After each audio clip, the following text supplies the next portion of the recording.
आखिरी चरण में बिहार की जिन 8 लोकसभा सीटों पर चुनाव होना है, उनमें पटना साहिब सीट बेहद हाई प्रोफाइल मानी जाती है।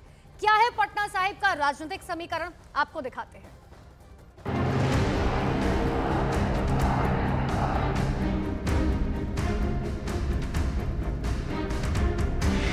कौन होगा पटना साहिब का नया किंग? क्या बीजेपी बचा पाएगी सीट या कांग्रेस के सिर सजेगा ताज?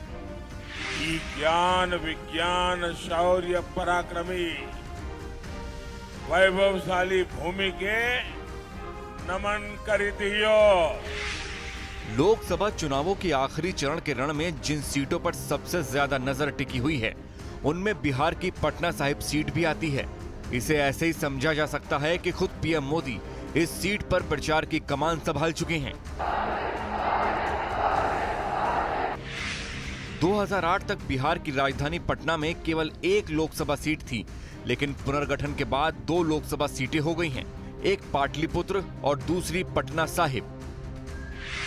2024 के लोकसभा चुनावों में बीजेपी के कद्दावर नेता रविशंकर प्रसाद फिर यहां से अपनी किस्मत आजमा रहे हैं। उनके सामने कांग्रेस के टिकट पर चुनाव लड़ रहे हैं पूर्व लोकसभा अध्यक्ष मीरा कुमार के बेटे अंशुल अविजित।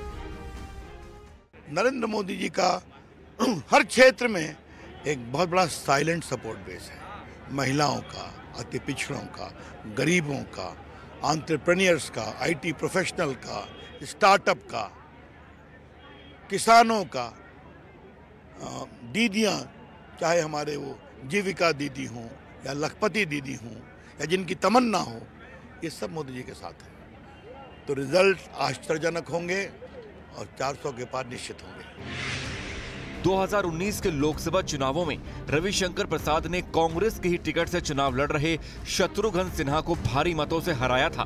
तब रविशंकर प्रसाद को 6,07,506 वोट मिले थे, जबकि शत्रुघ्न सिन्हा को 3,22,849 वोट हासिल हुए थे।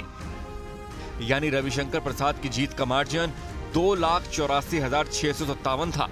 यही वजह है कि रविशंकर प्रसाद के कंधों पर इस बार वही रुतबा बरकरार रखने की जिम्मेदारी है, क्योंकि कांग्रेस के टिकट पर चुनाव लड़ रहे अंशुल अविजित की वजह से इस सीट पर नए समीकरण बन रहे हैं।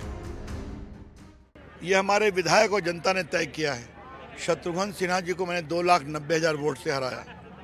इस बार उन्होंने कहा है 4 लाख के पार, बाकी जनता आशीर्वाद देगी। देश भर में कितनी सीटें आएंगी बीजेपी की? 400 के पार तो तय है ना, तो 4 उनकी।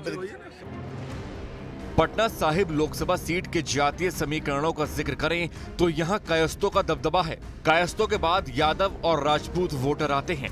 पिछले 2 लोकसभा चुनावों में पटना साहिब सीट पर कांग्रेस के उम्मीदवार नंबर 2 पर रहे हैं, जबकि बीजेपी ने पिछले दोनों चुनाव जीते हैं।